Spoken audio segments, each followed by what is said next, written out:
Real TV-də zəhmətkeşlərin verilişi başladı.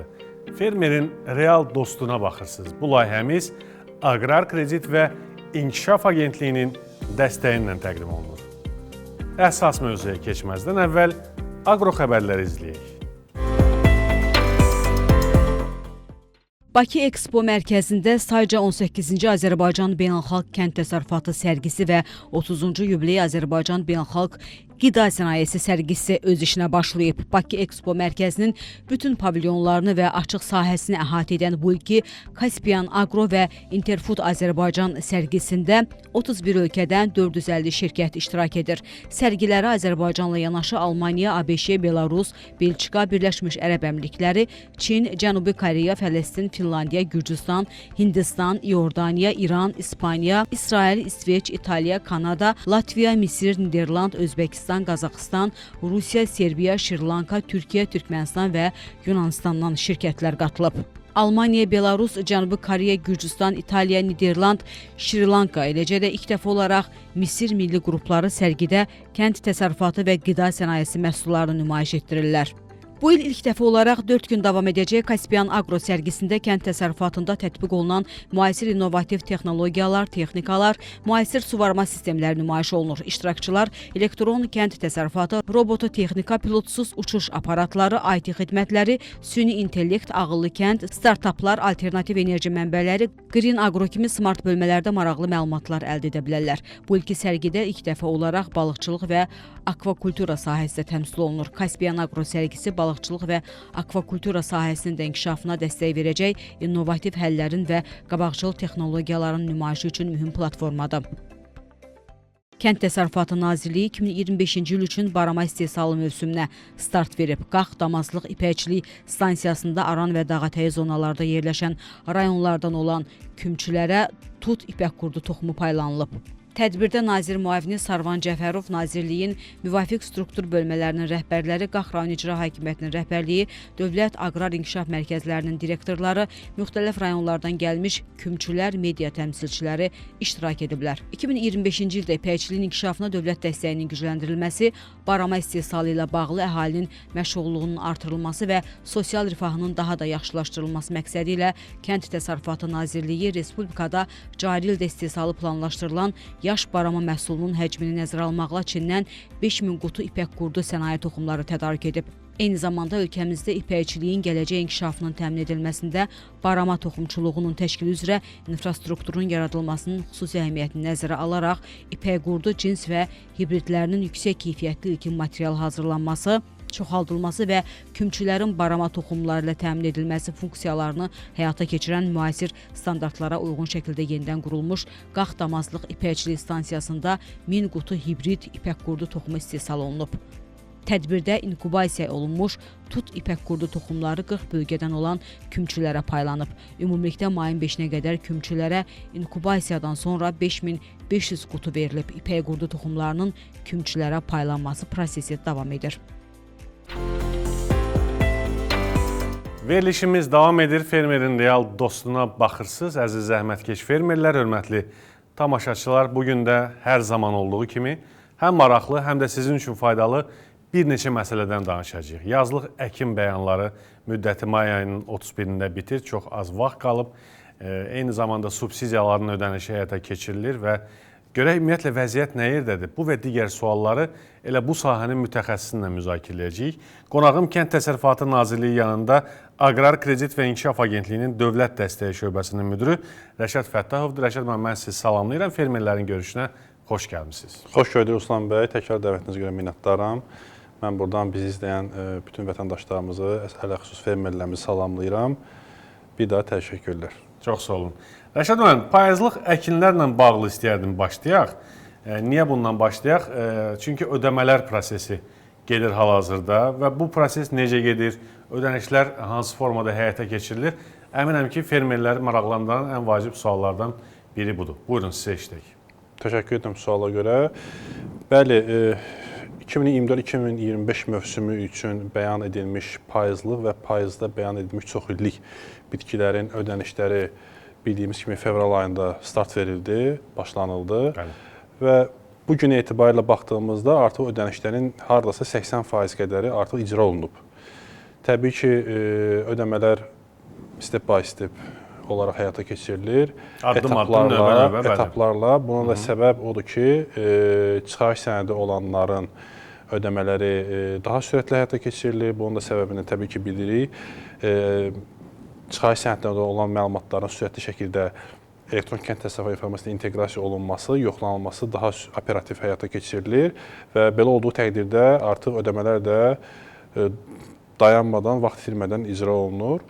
Digər səbəblər, digər etapların niyə etaplarla ödənilir və buna səbəb olan nələrdir? Təbii ki, burada sığortaların vaxtında olmasıydı, sığorta müqavilələrinin vaxtında imzalanmasıydı. Onlar tamamlanıb zaten.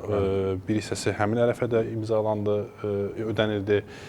Digər bir səbəblərdən bir torpaq analiz məsələləridir. Fermerlərimiz torpaq analizlərini verdikcə, torpaq analiz nəticələri sistemə işləndikcə, onların inteqrasiyası gəldikcə, torpaq analizlə bağlı nəticələr inteqrasiya olunduqca yenə də ödəmələr həyata keçirilir. Bəli.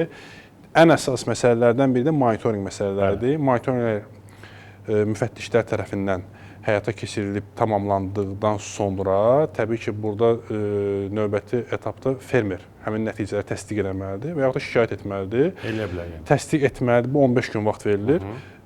Bu proses də tamamlanır. Bu proses tamamlandıqdan sonra həmin aparılmış monitorinq nəticələrinə uyğun olaraq subsidiya hesablanır və ödənilir.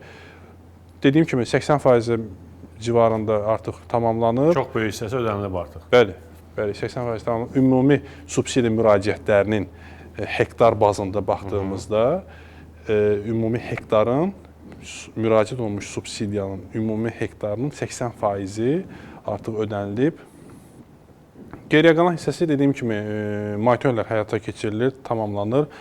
Tamamlandıqdan sonra fermerlərimiz tərəfindən təsdiqləndikdən sonra geriyə qalan ödənişlər də zaten tamamlandıqca artıq hissə sonlandırmağa çalışırıq. Çox gözəl. Yazlıq əkinlərlə bağlı vəziyyət nə yerdədir? Ödəmələr üçün hansı şərtlər tələb olunur və ödənişlər nə vaxt olacaq? Yazlıq əkin və müddətlə bağlı da biz həmişə bundan əvvəlki verilişlərdə də dəfələrlə çağırış edirik. Vaxtında doğru düzgün şəkildə elektron kənd təsərrüfatı informasiya sisteminə ECTIS dediyimiz o sistemə məlumatları belə deyək də yerləşdirmək lazımdır. Sizdən vəziyyətlə bağlı indiki vəziyyəni, bugün olan vəziyyətlə bağlı məlumatları eşidək. Ruslan bəy, hal-hazırda yazlıq bəyanların və yazlıq dövrdə çoxillik bitkilərin bəyanları davam edir. Dövr 31 mayda bitir, bildirdiyimiz kimi. Biz buradan bütün fermerləri 31 may tarixinə qədər bütün yazılıqlarla bağlı həmin əkdikləri sahələrin bəyanlarını mütləq şəkildə bəyan etmələrini çağırırıq. Və burada bir nüansa toxunmaq istəyirəm. Statistik məlumatlara baxdığımızda fermerlərimiz yazılıq əkinlərlə bağlı bəyanları saxlayırlar mayın son günlərinə, son həftələrinə. Bunun məsləhət görülmür təbii ki. Maksimum sürətli şəkildə vaxtında daha tez bəyan vermələri daha məqsəd uyğundur. Təbii ki, iki qrupa bölə bilərik. Əvvəlki fermerlər bəyan verir və yeni fermer bəyan verir. Yeni fermer bəyan vermək üçün təbii ki, ECTIS qeydiyyatdan keçməlidir. Fermer kimi kabinet yaratmalıdır. Şəxsi kabinet yaratmalıdır. Qeydiyyatı bu arada Asan Xidmət Mərkəzində, Kobiya mərkəzlərində və Dövlət Aqrar İnkişaf mərkəzlərində qeydiyyatdan keçə bilərlər. Qeydiyyatdan keçdikdən sonra həmin torpaq sahəsinin sənədləri yüklənməlidir. Əkdikləri sahənin bəyanı verilməlidir və qaydalarla tanış olduqdan sonra baxmalıdırlar. Bəyan sığortalanan bitki idisə sığortalanmalıdır. Ərazi torpaq analizi predmetidirsə, torpaq analizi verilməlidirsə, torpaq analizi verilməlidir. Bu yeni fermerə aid olan kriteriyalardır. Əvvəlki fermerlər zaten şərtləri bilirlər, qaydalarla tanışdırlar. O qaydalara riayət eləməlidirlər. Bəli, 31 may müddəti əkin dövrü 24-25 artı 24-25 əkin periodu, əkin dövrü bitir 31 mayda.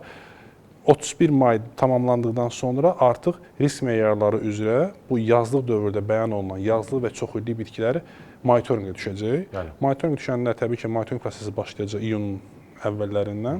Monitorinqə düşməyənlərin digər kriteriyalarda bir uyğunsuzluğu yoxdursa, torpaq analizi, sənəd kontrollarında, sığortasında hər hansı bir uyğunsuzluğu yoxdursa, ödənişlər həmən icra olunur. Və yeri gəlmişkən burada da çıxarış faktoru Təbii ki, önə çıxır. Bunu biz dəfələrlə demişik. Çıxarışları olanlar inteqrasiya prosesindən, yəni digər qurumlarla inteqrasiyadan daha sürətli baxılır və onların da subsidiya almaq şansı daha çoxdur. Bəli. Bu, yəni dövlətimizin və ümumiyyətlə ölkə rəhbərliyi səviyyəsində təşviq etdiyimiz və dəfələrlə elə fermerin real dostunda da danışdığımız məsələdir. Rəşad müəllim, buyurun davam edin. Doğrudur Ruslan bəy. Bu həm bizə kömək eləyir təbii ki, sənədlərin yoxlanması daha sürətli şəkildə həyata keçirilir, ödəmələr durmadan icra olunur. Bəli. Təbii ki, bu fermerlər də vaxtında subsidiyadan faydalanırlar, gübrələrin, pestisidlərin alınmasında, toxumların alınmasında daha sürətli faydalana bilirlər, vaxtında faydalana bilirlər. Dediyim kimi, monitorinq yazılıqlarda monitorinq düşən sahələr monitorinq olacaq iyun ayında. Ehtimal olunur iyunun sonu, iyulun əvvəlləri artıq monitorinqlər tamamlanacaq və tamamlandıqca hissə-hissə ödənişlər həyata keçiriləcək. Çox gözəl. Yeni qoşulanları salamlayan fermerin real dostuna baxırsınız, dəyərli əziz zəhmətkeşlər. Biz bir neçə məsələyə toxunuruq. Yazılıq əkin bəyanlarının, həm də yazıda bəyan olunan çoxillik əkinlərin bəyan müddətinin dövrü bitir. Bilirsiniz ki, mayın 31-də. Eyni zamanda subsidiyaların ödənişi ilə bağlı danışırıq. Akiyanın Dövlət Dəstəyi şöbəsinin müdürü Rəşad Fəttahov qonağımdır. Elə bu şöbə birbaşa subsidiyaların ödənişini həyata keçirir. Təxminən 600 mindən artıq fermerlə çalışırlar. Çox məsuliyyətli iş görürsünüz bu arada. Rəşad müəllim, istəyərdim ki, yeni salınmış bağlarla bağlı danışaq. Buna bir dəfəyə məxsus, bir dəfəlik həyata keçirilən ödəmələr də deyirlər insanlar öz aralarında. Çünki bağ salınır, ona bir dəfəyə əvvəlcədən bəlli bir miqdarda dövlət dəstəyi həyata keçirilir. Yeni salınmış bağlarda vəziyyət necədir? Ümumiyyətlə, gəlin bir balaca informasiya verək. Kimsə ola bilsin bizə baxanlar arasında yeni bağ salmaq istəyir. Hansı tələblər var, hansı şərtlər var? Heç olmasa bəzi tezisləri deyir. Təbii ki, ətraflı sosial mediadan həm də Akiyan rəsmi veb saytından oxuya bilərlər bizim tamaşaçılarımız. Amma siz istəyərdim ki, bununla bağlı öz fikirlərinizi deyəsiniz. Bəli, Ruslan bəy, Cənab Prezident tərəfindən təsdiqlənmiş 759 nömrəli fərmanla həyata keçirilən yeni salınmış bağlara görə bir dəfəyə məxsus ödənişlər həyata keçirilir. Təbii ki, burada məqsəd ölkənin ixrac potensialını artırmaqdır. Meyvə bağlarının salınması, meyvələrin satılması, ixrac olunması və bu potensialın artırılması məqsədi ilə dövlətimiz yeni salınmış bağların fermerlərinə bir dəfəyə məxsus böyük məbləğlər ödəyir. Bu artıq 4 ilə yaxındır ki, bu ödənişlər həyata keçirilir. Yeni salınmış bağlarda təbii ki, bir dəfəyə məxsus intensiv bağlarda şərtlər var. O şərtlər həyata keçirilməlidir. O şərtlər demək olar ki, bütün meyvə bağlarında eynidir. Damcı suvarma sistemi təmin olunmalı, təchiz olunmalıdır. Bağ mütləq şəkildə sığortalanmalıdır, torpaq analizi verməlidir. Artıq 24-25-ci ildən etibarən əvvəlki bitki növlərinə, bağlarına baxdıqda 24-25-ci ildən artıq yeni növ bağlara görə də bir dəfəyə məxsus ödənişlər həyata keçirilir. Bunlar alma, armud, gilas, qoz, badam, püstə və s. bağlardır. Yeni meyvə bağlarının salınmasında fermerlərimiz tinqlərə də diqqət etməlidirlər. Artıq yeni şərtlərə görə sertifikatlı tinqlər əkilməlidir.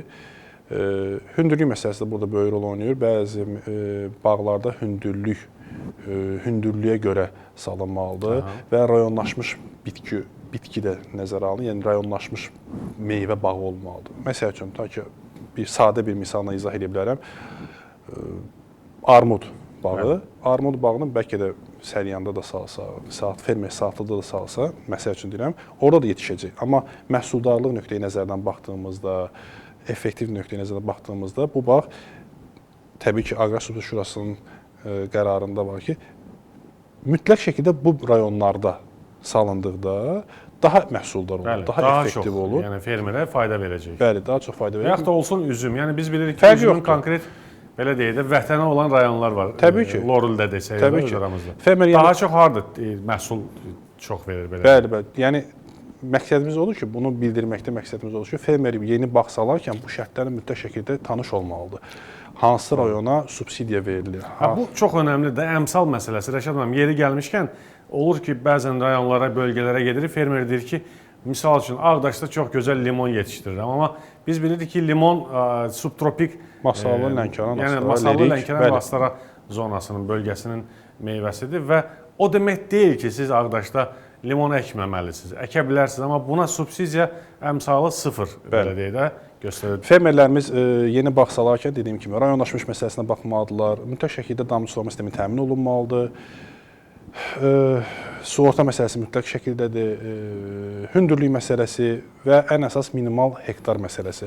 Bəlli bir bağlarda minimum ərazi məsələsi də nəzərə alınır ki, məsəl üçün alma bağında minimum tutaq ki 2 hektarda əkilməlidir. Bu tam bir 2 hektar da əhatə edə bilər və yaxud da hissə-hissə, amma yan-yana şəkildə olan ərazini əhatə etməlidir. Bəs ayrı-ayrı ərazilərdə olar? Ona şamil olunmur. Bu faktor da çox önəmlidir. Bir dəfəlik bağların ödənişi ilə bağlı danışsaq, bir dəfəlik yeni salınmış bağları bir dəfəlik ödənişlər üçün artıq başlanılıb. Monitorinqlər tamamlandıqca, təbii ki, bu monitorinqlər ilk başda Dövlət Aqrar İnkişaf Mərkəzlərində olan müfəttişlər tərəfindən həyata keçirilir. Daha sonra Aqrar Kredit və İnkişaf Agentliyi tərəfindən həyata keçirilir. Torpaq şöbəsi hündürlük məsələlərinə baxır, meyvəçilik şöbəsi aidiyyatı kriteriyalar üzrə yoxlamalar həyata keçirir. Bu kontrollar tamamlanır və tamamlandıqca hissə-hissə ödənilmələr başlanılır və davam etdirilir. Çox gözəl. Bu arada fermerlərə bir dəfəyə məxsus, yəni biz belə adını vermişik, fermerlər üçün yeni salınmış bağlara görə subsidiya əmsallarından, subsidiya ödənişlərindən, rəqəmlərindən siz Kənd Təsərrüfatı Nazirliyi, Aqrar Kredit və İnkişaf Agentliyinin rəsmi veb saytlarında, sosial media hesablarında, yəni Facebook, Instagram, YouTube kanallarında müxtəlif məlumatlandırıcı, maarifləndirici video çarxlarla və digər məlumatlarla tanış ola bilərsiniz. Orada rəqəmlər hamısı var. Düzdür Rəşad müəllim? Bəli, bəli. İndi isə biz istəyərdim ki, biraz da təkrar əkinlərlə bağlı danışaq. Ümumiyyətlə, təkrar əkinlərlə bağlı fəlsəfəyə bir balaca istəyərdim toxunum. Məqsəd nədir? Yəni, bunu niyə təşviq edirsiniz? Bir nazirlik, həm də Aqrar Kredit və İnkişaf Agentliyi olaraq və hansı bitkilərə şamil olunacaq? Bəyan dövrü nə vaxtı? Təbii ki, buna biraz zaman var. Hələ bir belə deyək də, mayın 31-dən sonraki dövrü. İndidən məlumatlandırma var. Amma indidən, deyir o, hər zaman yeni bir fikir vacibdir də. Düşünürəm ki, tamaşaçılardan da fürsətdir, siz gəlmişsiniz. İstəyərdim ki, bununla da bağlı məlumat verək. Ruslan bəy, bəlli bitkilər var ki, onlar əsas əkin kimi, payızlı dövrdə əkilir, yetişdirilir, yığılır, məhsul yığılır, biçilir. Daha sonra həmin torpaq sahəsinə yaylıq dövrdə, yay aylarında əkilib, yayın sonları, payızın əvvəllərində yığıla biləcək məhsullar, bitkilər də var ki, buna təkrar əkinlər adı verilir. Yaylıq dövrdə əkilir. Dövr 1 iyun 31 avqust aralığındadır. Həmin aralıqda mütləq şəkildə bəyanlar verilməlidir. Bəyan verən fermerin mütləq şəkildə əsas əkin bəyanı olmalıdır. Bəli. Bu şərtdir. Bu vacib. Əsas əkin bəyanı olmalıdır. Təkrar əkinlərlə bağlı şərtlər əsas əkinlərdəki kimi demək olar ki, eynidir. Orada da sığortalanan bitkilər var, torpaq analiz məsələsi də eynidir. Monitorinqə düşən sahələr olacaq, monitorinqlər aparılacaq. Bitkilərə gəldikdə isə qarğıdalı, günəbaxan, sorğu, darı, kartof bitkilərinə şamil olunur bu təkrar əkinlər. Bu 24-25 mövsümündən etibarən həmin təkrar əkinlərin 1 hektarına 120 manat məbləğində subsidiya ödənişi həyata keçiriləcək. Əvvəl 100 manat idi, səhv eləmirəmsə. Bəli, artıq bu ildən 24-25 mövsümündən etibarən 120 manat məbləğində olacaq. Təbii ki, bəyan dövrü 31 avqustda tamamlandığından monitorinqə düşməyənlər sentyabr ayında başlanacaq ödəmələrin, monitorinqə düşənlər isə monitorinq tamamlandıqdan sonra bu hardasa sentyabrın sonlarına denk gəlir. O dövrə təsadüf eləyir. O dövrdən başlayaraq monitorinqə düşənlərin monitorinq nəticələrinə uyğun olaraq subsidiya hesablanacaq və ödəniləcək. Çox gözəl. Rəşad müəllim, bir də istəyərdim ki, yekuna doğru biz məhsul subsidiyasından keçən ildən qalan hissənin ödənişi ilə bağlı belə bir rəqəmlər varsa, belə bir ödənişlər varsa, onunla da bağlı danışaq. Ödənişlər nə yerdədir, ümumiyyətlə maraqlıdır? Bəli, qaydalara görə 23-24 mövsümünə aid olan pambıq, şəkər çunduru, tütün məhsulunu növbəti ilə, yəni dekabrın 15-dən sonra məhsul təhvil verib qəbzləri işləyənlərin artıq ödəmələri növbəti ilə keçir. Növbətinin ikinci rübündə. İndi hal-hazırda o dövrdür. Bəli, başlanılıb. Pambıq və şəkər çunduru artıq ödənilib. Tam ödənilib. 95-97% ödənilib. Təxminən 100%-ə yaxındır. Bəli.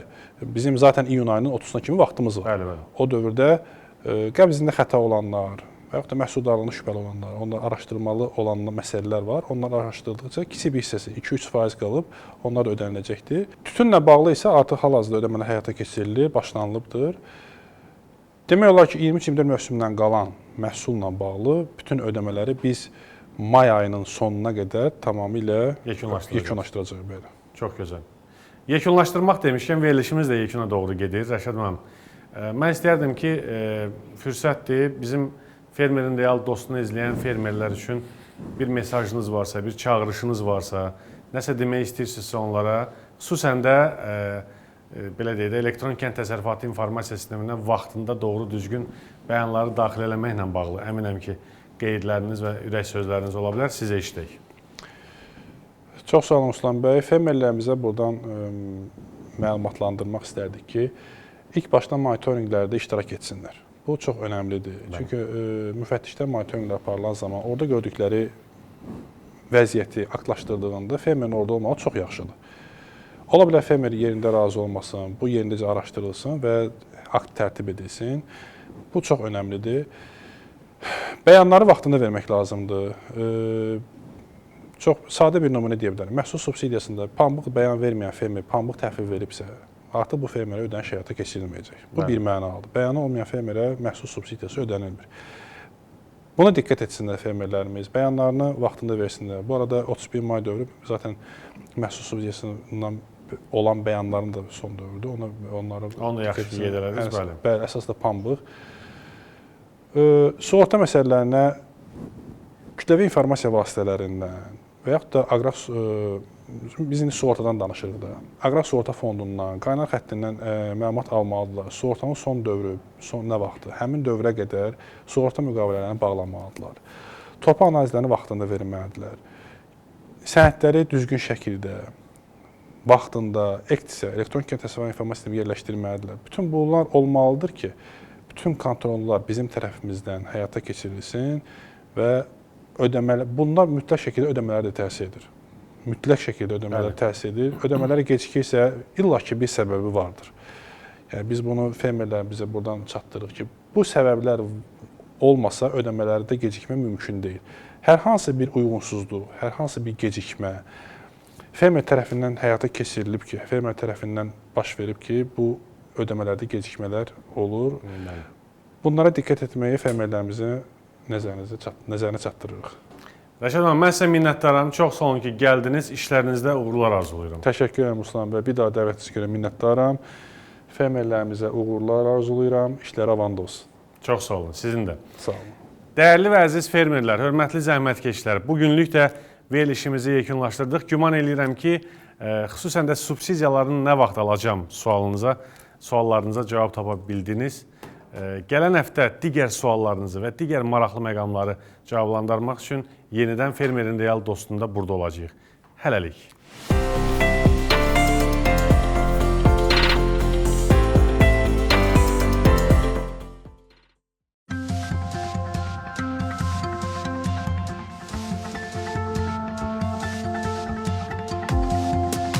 Azərbaycanda kənd təsərrüfatına dövlət dəstəyi tam şəkildə elektronlaşıb. Aqrar sahəyə ayrılan subsidiyalar elektron kənd təsərrüfatı informasiya sistemi üzərindən verilir. Fermerlər dövlət dəstəyindən yararlanmaq, təsərrüfatın fəaliyyətinə görə subsidiya almaq üçün elektron kənd təsərrüfatı informasiya sistemində qeydiyyatdan keçməli, şəxsi kabineti aktivləşdirməli, öz əkin və torpaq məlumatlarını bəyan etməlidirlər. Elektron kənd təsərrüfatı informasiya sistemində yazlıq əkinlərin bəyanı mayın 31-də, payızlıq əkinlərin bəyanı dekabrın 30-da başa çatır.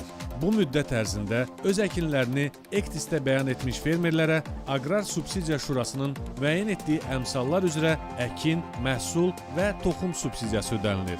Əziz fermerlər, subsidiyaları elektron kənd təsərrüfatı informasiya sistemində bəyan edin. Dövlətdən subsidiya alın. Aqrar Kredit və İnkişaf Agentliyi.